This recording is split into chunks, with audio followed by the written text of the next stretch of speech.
akhirnya kekebalan komunitasnya itu cukup besar sehingga virusnya berhenti berkembang. Biasanya ini virus yang gampang berkembang juga biasanya sembuh sendiri.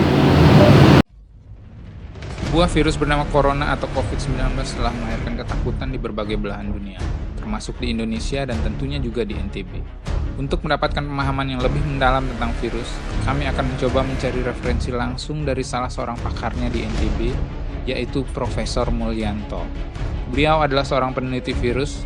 Reputasi beliau dan timnya mendunia karena temuannya bahkan diakui tidak saja di Indonesia, tapi juga di tingkat internasional.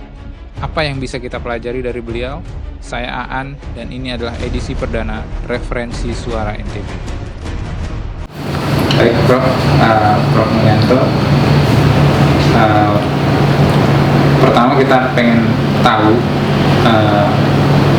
seputar virus dari Prof. Mulyanto ini. Apa sih sesungguhnya virus itu? Dan dia seperti apa karakternya, kemudian dia makhluk apa sebenarnya? Bisa dijelaskan? Virus itu mikroorganisme yang tidak bisa hidup sendiri tanpa bantuan dari inang. Jadi kalau diibaratkan kayak komputer itu, misalnya kita itu kayak komputer lengkap ya, ada CPU, ada printer segala macam. Kalau virusnya itu kira-kira kayak satu macam file, misalnya apa, surat ke Suara NTB gitu filenya itu. Nah itu kan kalau file itu saja geletak itu kan tidak bisa apa-apa. Tapi begitu dimasukkan ke komputer, disuruh ngeprint, ada tintanya, printernya, ada kertasnya, segala macam, itu baru keluar saya virus corona misalnya gitu. Nah, baru bisa gitu. Jadi satu mikroorganisme yang tidak bisa berdiri sendiri, dia kayak parasit dan hanya berisi sandi genetik aja, DNA atau RNA gitu. Jadi kalau dia tidak menempel pada organisme yang hidup lainnya, dia tidak akan bertahan lama. Enggak. Katanya dia bisa di udara atau di tergantung dia virus apa gitu ya. Konon menurut para ahli sih di alam di dunia ini mungkin ada ribuan atau mungkin jutaan virus yang memang dibuat untuk menyeimbangkan kondisi alam ini. Kayak misalnya di dalam tubuh kita ada bakteri dususita yang proses sistem makanan untuk memproduksi vitamin dan sebagainya. Bersahabat ya. Oh, jadi ada yang baik, ada yang jelek. Iya. Kalau ada jutaan ya, berarti, tapi apakah semua itu teridentifikasi sama manusia? Belum semua. Jadi kalau ada yang namanya orang bilang virus baru itu, apakah dia itu memang baru terbentuk di dunia ini, ataukah dia memang sudah ada dari dulu tapi baru ketahuan gitu, kayak corona ini misalnya? Kemungkinan ada dua, baru ketahuan atau sudah ada terus berubah sifat. Berubah sifatnya karena ada mutasi di dalam sandi genetiknya, dalam DNA-nya atau RNA-nya itu. Jadi kalau virus-virus yang merugikan inang, misalnya tidak hanya manusia, misalnya manusia, babi atau hewan yang lain, itu dia selalu ingin hidup terus. Kayak kita manusia kan ingin hidup terus. Betul. Nah, supaya bisa hidup terus, dia harus menghindari serangan dari sistem kekebalan tubuh. Oh, dia punya serangan. Jadi kalau tubuh kita ada benda asing masuk, taruhlah virus asing merugikan nih, tubuh kita langsung otomatis mendeteksi, oh ini ada musuh. Terus misalnya musuhnya di laut, tubuh kita memerintahkan angkatan laut untuk mendeteksi musuh, bener musuh apa enggak, terus apa perlu ditembak pakai pistol, apa pakai meriam atau pakai peluru kendali itu sudah siap sebenarnya. Sesungguhnya tubuh kita Nah, sudah siap. supaya virus bisa hidup terus, dia harus menghindari itu serangan dari tubuh inangnya, ya taruhlah tubuh kita Serangan gitu. dari Ya, nah itu bisa menghindari itu dengan merubah sifat-sifat. Oh, dia beradaptasi di Ya, dalam tubuh. beradaptasi, mengubah tadinya misalnya rambutnya hitam jadi rambutnya putih, terus tentara kita, sistem kekebalan tubuh kita sel-selnya bingung, ini musuh apa bukan ya?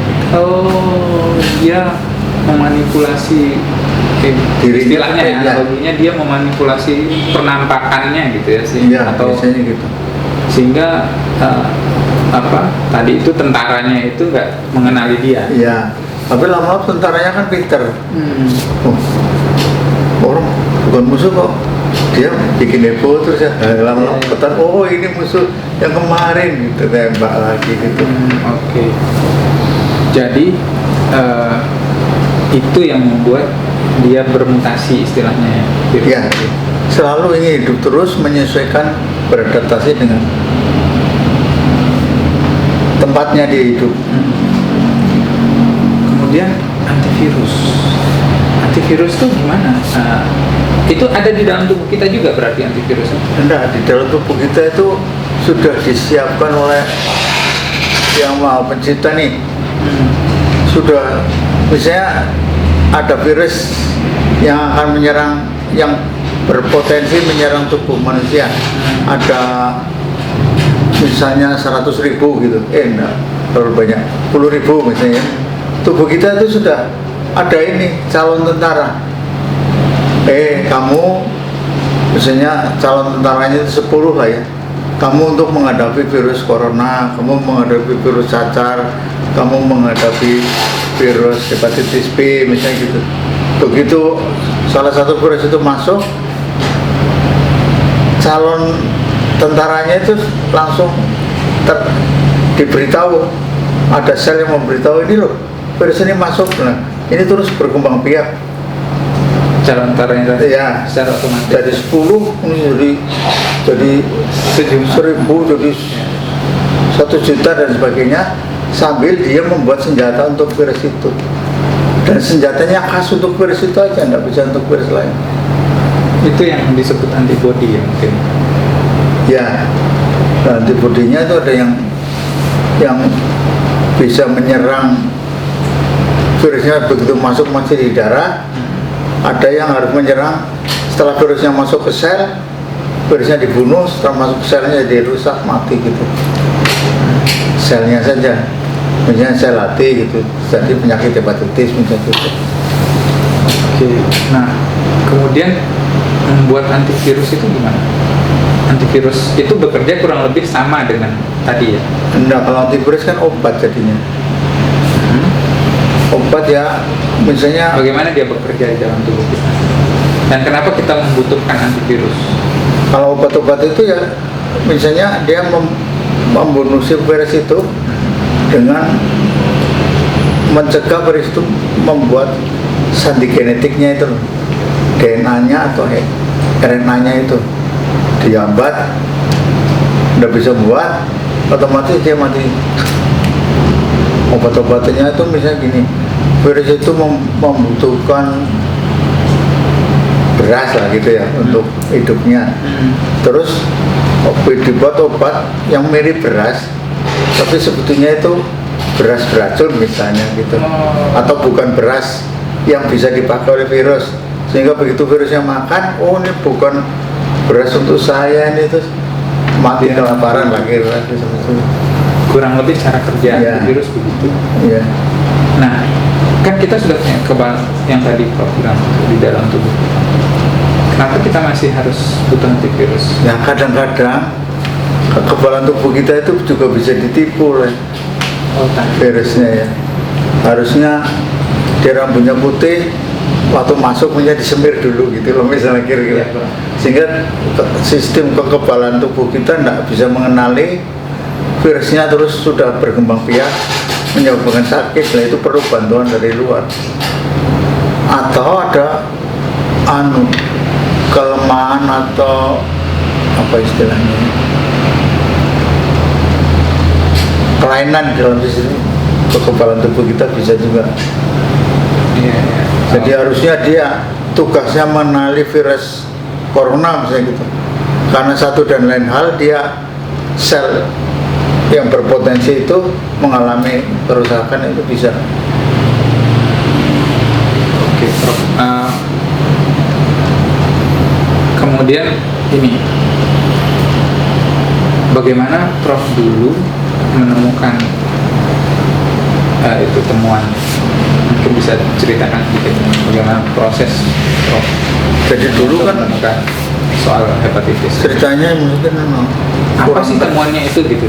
Dimulai dari jadi dulu kan saya kesini tahun 75, masih sepi banget ini di Mataram. kayak gimana dulu tahun 75? area. Belum dia. Tahun 75 kesini saya jadi dokter Pedanka itu loh, terus jadi dosen di Undrang. Terus di sini kan sepi banget.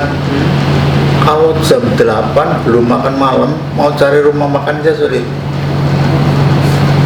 Terus paling ada itu di Taliwang, yang di Taliwang itu bukanya juga setelah jam 12. Oh, yang di sana itu, Ya. di Murad itu ya? Ya mungkin yang di Iya. belakang masjid itu, yang bukan dimasuk. Terus yang di Suranadi Ya. itu hanya satu restoran, itu bukanya juga malam. Terus kan banyak waktu nganggur jadinya. Terus kebetulan almarhum Dr. Spiknya tahun 76 datang, terus Dr. Wijaya ada ya, Dr. Sumarsiti, terus kita membuat kelompok peneliti hati tuh, karena waktu itu banyak. Saya waktu itu masuk di rumah sakit umum provinsi juga, membuat kelompok itu untuk meneliti penyakit hepatitis. Kenapa di kelompok banyak gitu. Oke. Waktu itu penelitiannya ya di rumah sakit aja saya sama Prof. Yang meneliti pasien-pasien gimana kalau sakit, gejalanya bagaimana, terus apa yang diobati dan sebagainya. Waktu itu sudah kita curigai memang ada virus hepatitis. Waktu itu virus ini sudah ada yang mengenali atau Sudah. menemukan? Sudah, virus hepatitis B itu ditemukan tahun 64. 10 tahun sebelumnya kurang lebih. Dr. Bloomberg dari Bloomberg itu Australia, mereka lupa saya. Oke. Itu sudah ada itu. Cuma untuk mendeteksinya itu alat-alatnya masih mahal gitu loh. Terus karena di sini banyak reagen untuk mendeteksi mahal, sulit lagi di Indonesia. Terus ada teman-teman grup peneliti dari Jepang datang ke sini ngobrol-ngobrol sama Prof. Kami terus ada ide bagaimana kalau kami diajari buat reagen untuk mendeteksi virus hepatitis B itu. Terus mulai tahun 84 saya mulai belajar di Jepang, di Jiji Medical University itu, mencoba mempelajari cara membuat reagen itu. Berapa tahun belajar? Yang awal ya 3 bulan, tapi itu habis itu kan saya tiap tahun pergi ke sana. Pergi ke sana terus mengupdate gitu. Ya, membawa sampel dari sini, penelitian di sana, mempelajari dari A sampai Z lah kira proses, mulai dari yang sederhana sampai yang ELISA itu kan saya belajar di sana. Dibiayai negara ya, penelitian. Enggak, Sendiri uang dana pribadi. enggak dari grup Ada peneliti Jepang yang membiayai itu. Oh. Awalnya waktu tahun pertama dari Pemda memberi ini tiket Lombok Tokyo bolak-balik, terus selama di sana saya ditanggung sama teman-teman itu, grup Jepang itu. Oh, bukan funding resmi, cuman Iya, sebagian ini dibiayai ini orang ke orang itu saling percaya. perjanjian kerjasama juga tidak ada. Ya. Saling percaya aja. Ya. Begitu penelitian zaman dulu ya. Mungkin karena sudah saling percaya sehingga tidak perlu dokumen-dokumen ya. Nah, terus reagen ini apa? Kayak yang ini misalnya virus corona kan, untuk mendeteksi virusnya diperlukan kayak apa ya? Bahan kim, misalnya gini, ada orang hamil, kan dites urin. Nah, yang untuk ngetes itu, itu ya, kit namanya pendeteksi kehamilan, kit pendeteksi malaria, kit pendeteksi hepatitis B, hepatitis C, HIV apa segala macam itu. Nah itu yang kami kembangkan di sini. Jadi nanti bentuknya kurang lebih kayak itu, nggak harus kayak gitu ya? Atau yang sekarang kami buat ya kayak itu. Kayak deteksi kehamilan itu. Jadi kalau mau meriksa hepatitis malaria aja, zaman dulu kan jadi masih pakai mikroskop, lama, dan kadang-kadang kalau mata kita sampai sering salah ya.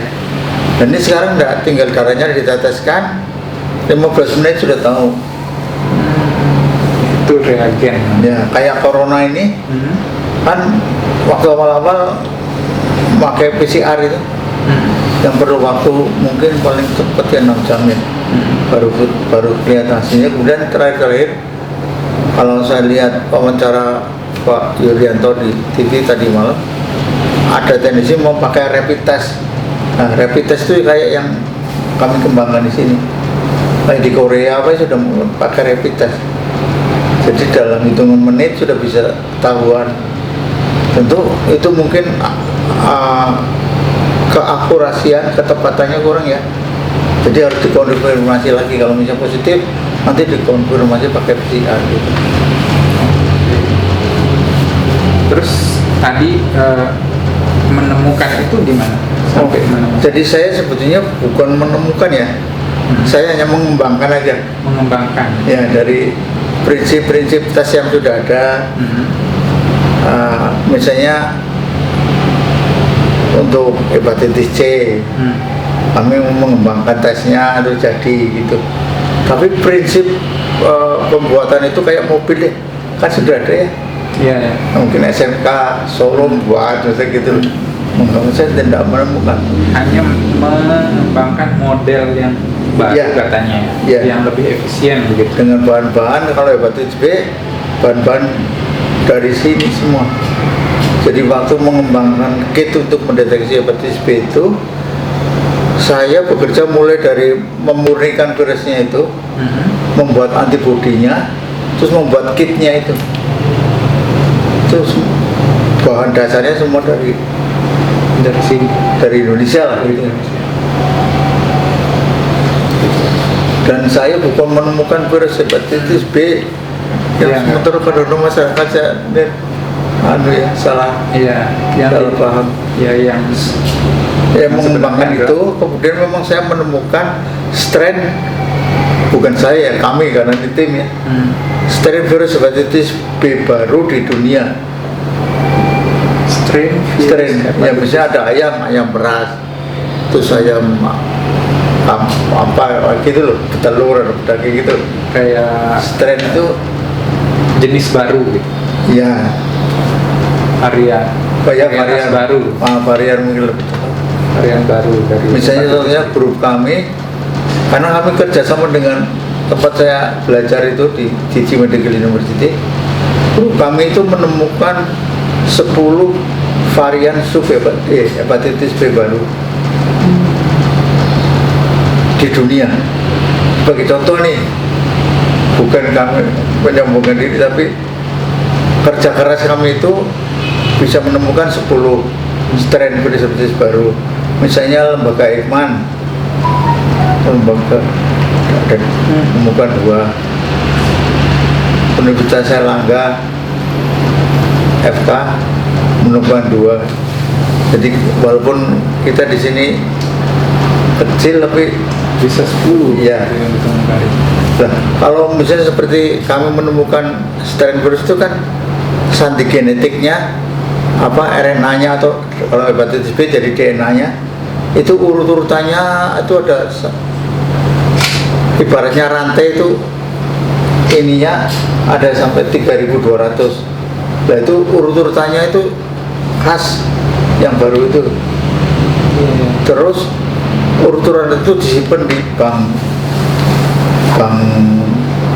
apa namanya, gene bank ya, dari bank untuk sate genetik di dunia. Jadi kalau Di mana bang? di Jenewa ada kan, di Tokyo ada Mas Rizky ya, gene bank ada ya, di Jenewa, di Tokyo ada. Nah, itu sudah ada anunya, kalau mau akses kayak ini anu ya, ada Aplikasinya atau untuk akses, nomor aksesnya ada. Oh. Jadi kalau mau melihat sandi genetik strain virus yang kami temukan, ini nomornya, terus masuk ke gene bank, terus keluar itu. Misalnya ya yang banyak itu dari Indonesia Timur, ada di Nusa Tenggara Timur, Dili ada satu dulu waktu masih masuk ke Indonesia. Jadi terus kemudian yang paling banyak di Papua. Hepatitis itu dulu ini kayak corona gitu misalnya, apakah dia bermuasal dari sini gitu atau dari impor juga kayak Di seluruh dunia ada. nggak muasalnya pertama? Muasalnya tidak diketahui ya. Bohong itu dari paling tidak yang hepatitis B sekarang itu mungkin sudah 40.000 tahun yang lalu sudah. Umurnya itu paling tidak sudah. Mungkin sejak nenek moyang kita keluar dari Afrika mungkin sudah membawa ya. virus itu. Terus kenapa NDB banyak dulu virus hepatitis? Hampir semua di luar Jawa itu banyak virus hepatitis B. Mungkin tingkat Ya, konsumsi higiene sanitasinya, karena kan penularannya lewat darah, dan mungkin juga kayak tato, terus suntikan dulu, zaman dulu kan belum terlalu satu jarum mungkin untuk 10 orang gitu, baru dibuang gitu ya. standar medis dulu belum Iya. seperti sekarang ya. Nah, kalau Pulau Jawa kan sudah berkembang dari zaman penjajahan Belanda, jadi relatif lebih dulu maju gitu loh. Iya. Kesehatan Bali juga mirip, karena dulu anunya kan Jawa Bali. Contohnya aja pemberantasan malaria itu yang ada di Jawa Bali itu apa namanya, popom apa dulu. Iya. Oke, jadi virus Terus mulai dari sini misalnya Sumbawa, Sumba, Flores, terus Maluku itu tinggi. Nah, di Papua tinggi juga secara umum, tapi pada spot-spot tertentu ada yang rendah kayak di Jawa, karena ada suku misalnya di Papua anggotanya cuma 600 orang. Kalau dari dulu dia jarang penularan, ya di situ berarti rendah gitu loh. Jadi kami sudah mengambil sampel dari berbagai suku di Papua. jadi ke menjelajah juga ya, mengambil sampel. Sudah, kami sudah punya data mulai dari Medan sampai ke Papua. Cara ngambilnya apakah dengan kesana atau memang Kalau yang Indonesia Timur, kami datang sendiri, Datang termasuk sendiri. Dr. Rizky apa ikut ya. Kalau yang Indonesia Barat, waktu itu kami minta dari PNI. Waktu itu kami kerja sama dengan PNI, terus diperiksa gitu. oke. Karena mahal pemeriksaannya, jadi jarang peneliti lain yang mengerjakan itu. Satu sampel jutaan itu. Satu sampel jutaan. Saat Itu itu sampai 5 juta lah kira-kira. kurs sekarang gitu ya. Iya. Tapi saat itu mungkin berapa gitu ya. Ya berarti berapa dolar Amerika. Iya. Sekarang masih ya. Terus akhirnya itu artinya sekarang sudah dipatenkan ya, Tidak dipatenkan, atau dimasukkan di gene bank tadi, bank sandi genetik itu ya. Jadi situ sudah, berarti itu karya kami lah gitu. Iya. Ya. Terus sudah dipublikasi di jurnal internasional. Jadi sudah orang sudah tahu kalau itu penemuannya kami gitu. Oke, terus kan tadi alat tesnya itu di ini apanya? Katanya sudah dibuat. Iya, udah dari tahun 84 kami udah buat. Sudah buat, kemudian akhirnya diproduksi massal gitu. Ya, waktu awal sih dibeli oleh Kementerian Kesehatan juga. Yang sudah pernah dibeli Kementerian Kesehatan itu untuk deteksi hepatitis B, HIV, hepatitis C. Itu tahun 90 akhir lah ya. Iya. Artinya maksud saya begini. Artinya meneliti itu juga selain bisa mendatangkan manfaat bagi orang luar, orang kebanyakan gitu ya, orang selain kita juga mendatangkan, artinya bisa memberikan manfaat lah secara finansial kepada penelitinya gitu ya, kalau itu bisa bernilai jual gitu. Artinya saat itu sudah bisa mendapatkan manfaat juga dari situ gitu. Sudah, tapi manfaat itu terus kami pakai lagi untuk penelitian, makanya penelitiannya banyak banget, relatif banyak untuk center yang kecil seperti hepatitis ini. Jadi kan pengetahuan itu mulai dari dogma ya, agama ya, kemudian filsafat, kemudian ilmu pengetahuan teoritis yang kemudian teknologi. Nah, dari ilmu yang teoritis ini dikembangkan jadi teknologi yang bermanfaat untuk kemaslahatan umat manusia. Tadi misalnya hepatitis B dipakai untuk bisa mendeteksi itu, harga kitnya tadinya mahal jadi murah, misalnya gitu loh. Maksudnya gitu loh. Teori fisika yang untuk teori mengenai suara terus dibuat ditransfer ke teknologi jadi telepon misalnya gitu, listrik misalnya gitu, itu kan pengetahuan teknologi jadinya. Jadi dari awal kami sudah mikir ke sana. Apa yang kita tadinya cuma di jurnal-jurnal saja ya, peneliti lain di seluruh dunia bisa baca, berubah jadi teknologi untuk mempermudah kehidupan kita lah gitu. Cuma karena sini bukan institusi mencari profit, jadi ya kalau ada profit terus dipakai lagi ya, bukan untuk personal ya.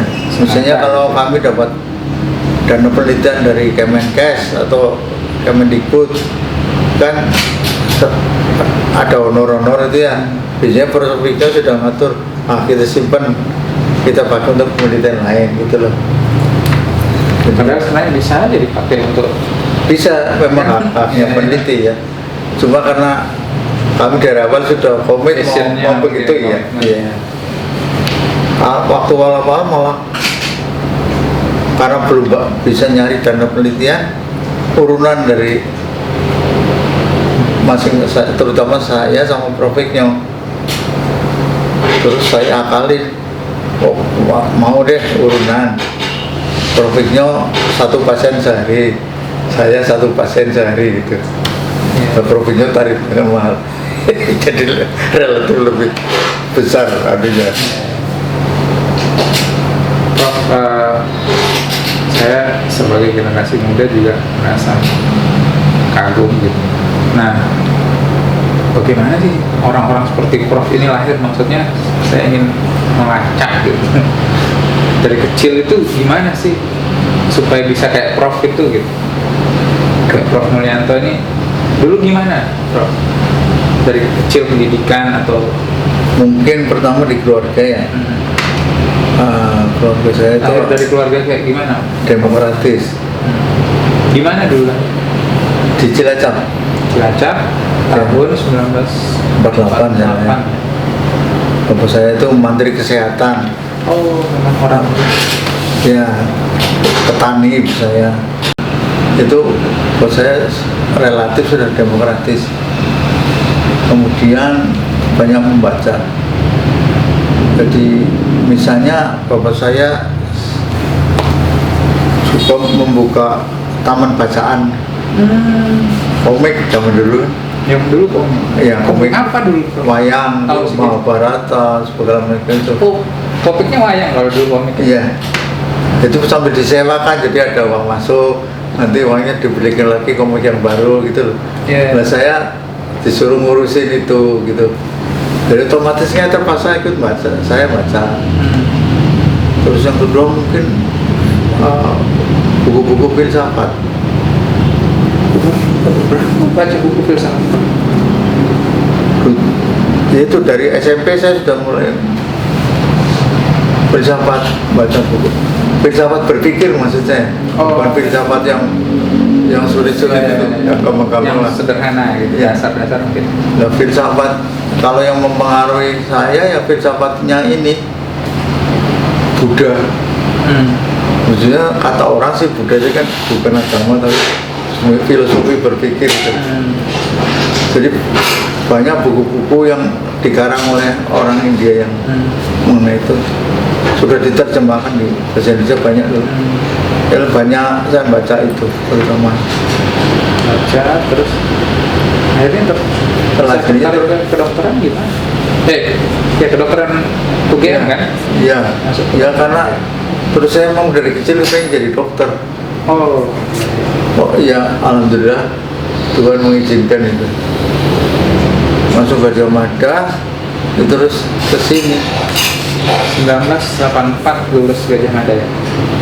74. 74. Bisa ke sini bagaimana perjalanan? Dulu saya kerja di ini Rumah Sakit Paru Cisarua di Bogor itu. Terus Kanwil Pedanka di sini nyari dokter. Kebetulan beliau itu lulusan Soswal Gadjah Mada. Beliau ini siapa? Kepala kanwilnya. Kepala kanwilnya. Maunya nyari dokter lulusan Gadjah Mada gitu. Terus saya di sana diberitahu lagi di rumah sakit, ya coba kesini aja nih. Terus saya dibawa kesini sama kepala kanwilnya itu. Suruh lihat-lihat dulu, nanti kalau enggak senang balik lah. Tuh. Dan sampai di sini selang berapa minggu gitu, Menteri Pedanka Pak Sarif Taye dulu datang ke sini. Sekjennya Pak lupa saya, Ali itu siapa ya? Kebetulan Kanwilnya ini orang Aceh. Menterinya sama Sekjen Pedanka itu orang Aceh. Jadi hubungannya akrab ya. Pada suatu pertemuan pas saya ada dilaporkan, Pak ini ada dokter lulusan Gadjah Mada mau mengabdi di Mataram. Oh ya, Pak Sekjen itu tulisnya urus suruh buat SK-nya gitu. Saya nggak bisa lari-lari. Nggak bisa. Ada sedikit keterpaksaan. Ya mungkin sudah jalan ya. Iya, takdir. Waktu itu udah berkeluarga. Belum. Oh belum. Terus akhirnya di sini. Iya, terus akhirnya saya jadi dosen diangkat di Unrang karena pengangkatannya di Kanwil Pedanka sulit. Jadi menteri menganuka Unrang lalu diangkat Dosen di peternakan sampai sekarang ya. Yes, saya terus setelah ada kedokteran saya pindah ke kedokteran. Oh iya. Yang paling mirip dengan ilmu saya kalau di peternakan ada fisiologi ya Pak. Oh iya benar. Ada biokimia, ada genetika, ada embriologi. Jadi saya ngajar di sana. Itu sambil meneliti ya. Iya, tapi saya terus mungkin sehari 3 jam lah di rumah sakit di bagian penyakit dalam. Jadi saya mempelajari penyakit dalam, terus mengkhususkan ke penyakit hati. Terus penyakit hati saya memperdalam penyakit hati karena virus hepatitis itu ada 5 A, B, C, D, E. Saya fokus ke virus hepatitis B. Jadi saya sebenarnya cuma pengetahuannya sedikit. Cuma karena fokus jadi Fokus sedikit Iya. tapi fokus. iya. Nah, saya lihat yang sekarang ini Dr. Rizky ini pinter-pinter cuma kurang fokus. Kayak dosen-dosen tuh banyak pekerjaan yang banyak tetek bengek itu, jadi tidak bisa fokus ke Iya. Ibarat orang, kalau saya kayak wartawan misalnya, tahu sedikit tentang banyak hal. Iya, gitu. iya, iya. Kalau Prof ini Dan tahu fokus. banyak tentang sedikit hal, Iya. gitu, spesifik gitu ya. Kalau bicara hepatitis B udah Prof Iya. Yanto gitu. Nah, terus itu sambil ngajar, sambil terus belajar ya, sambil Iya, membangun. zaman dulu Universitas Mataram kan labnya masih kurang lengkap ya. Jadi saya belajarnya justru di rumah sakit. Penelitian itu gimana? Di rumah sakit juga. Di lab rumah sakit itu Enggak, pasien.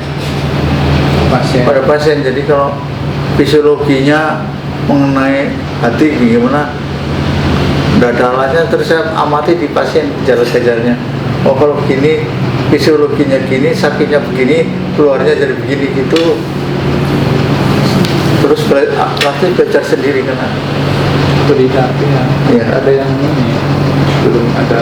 iya, sama-sama Bimbing belum gitu kan. belum ada yang itu. Tapi buku textbook saya lengkap. Dari Oh, beli waktu itu saya dibelikan kan. Ibu penyakit dalam anak segala macam yang klinis saya lengkap. Tahun 75 mungkin ya, 76 sudah lengkap. Sehingga teman-teman juga kalau ada yang perlu pinjam ke saya waktu itu. Perpustakaan agak sulit.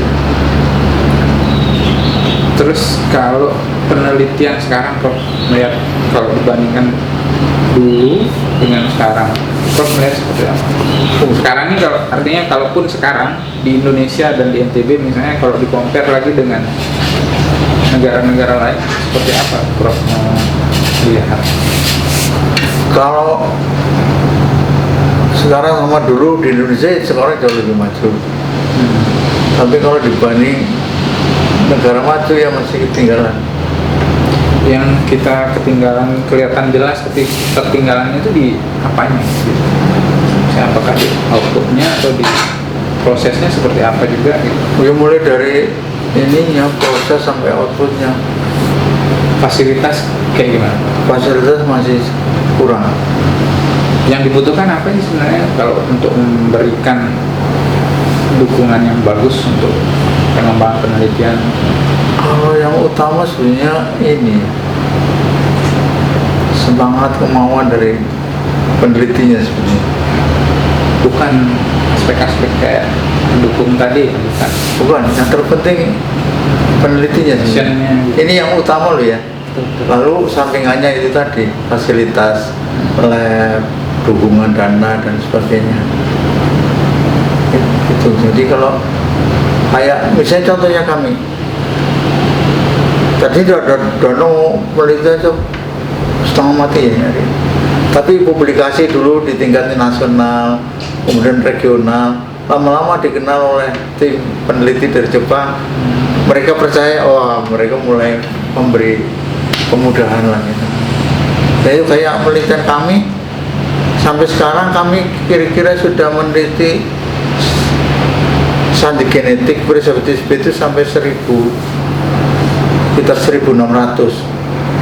Itu berarti mengumpulkan sampel kira-kira dari 30.000 orang yang beli darahnya. Ketemu 1600, diperiksa sandi genetiknya. Itu semua kami kerjakan di Jepang.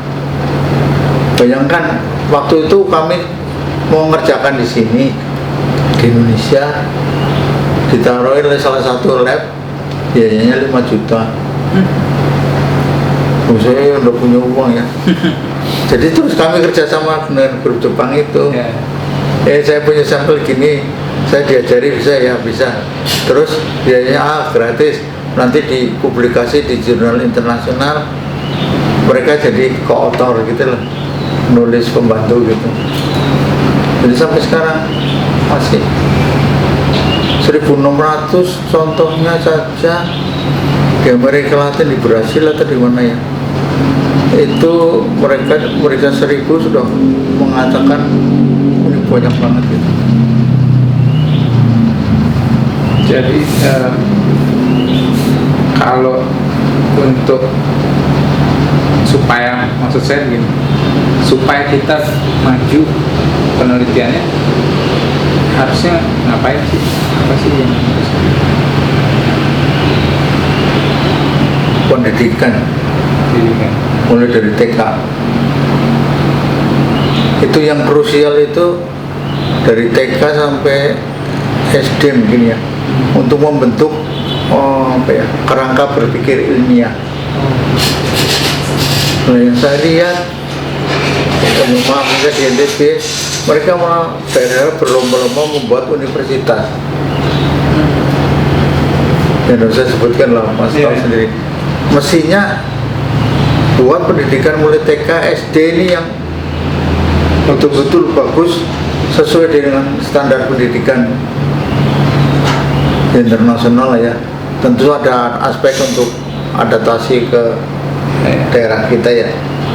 Tapi kalau ilmu kerangka berpikir ilmiah itu universal, jadi sama di seluruh dunia.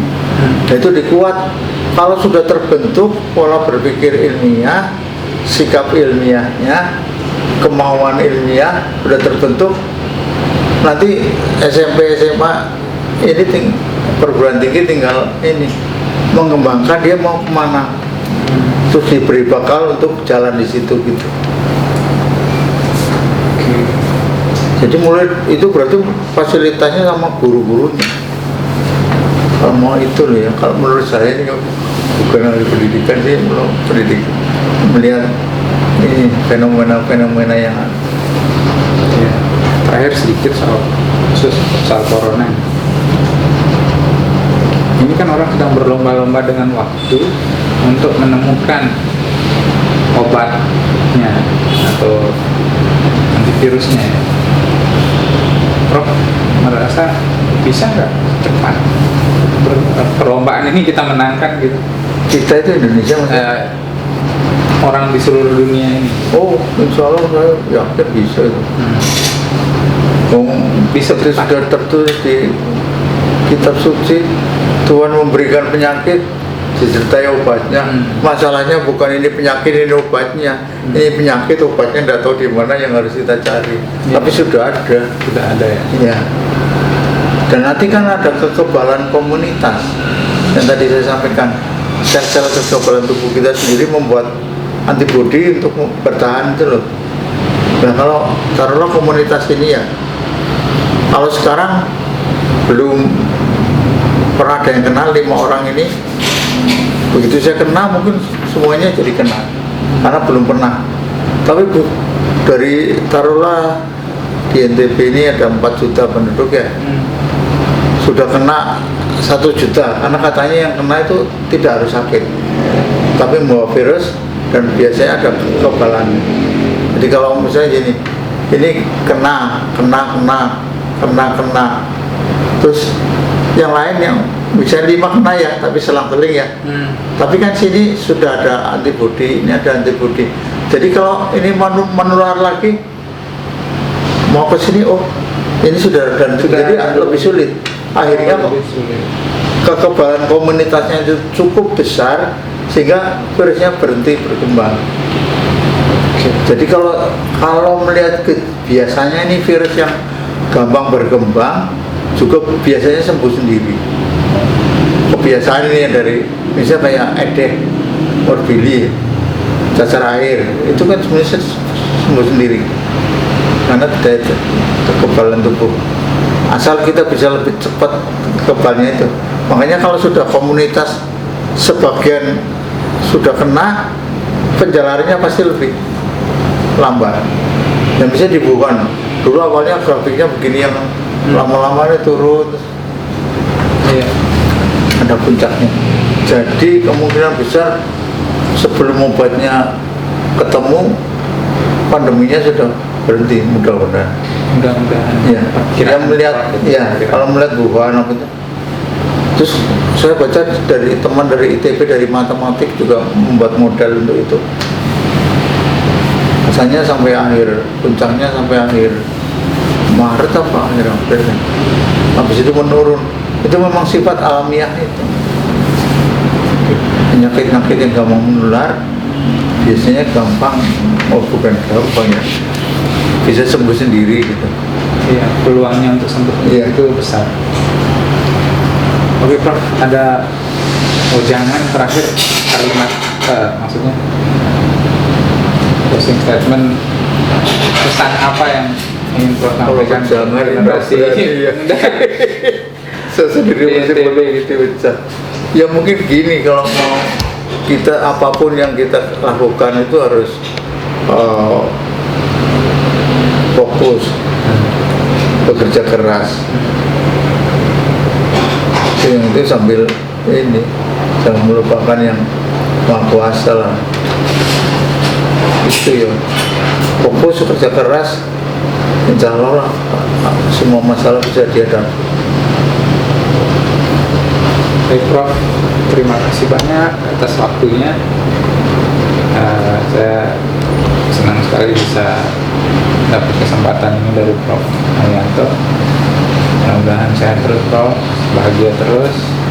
Mudah-mudahan kita bisa melewati masa-masa sulit virus corona ini Prof. Insya Allah bisa. Oke, baik. Wabillahi taufiq wal hidayah. Assalamualaikum warahmatullahi wabarakatuh. Waalaikumsalam.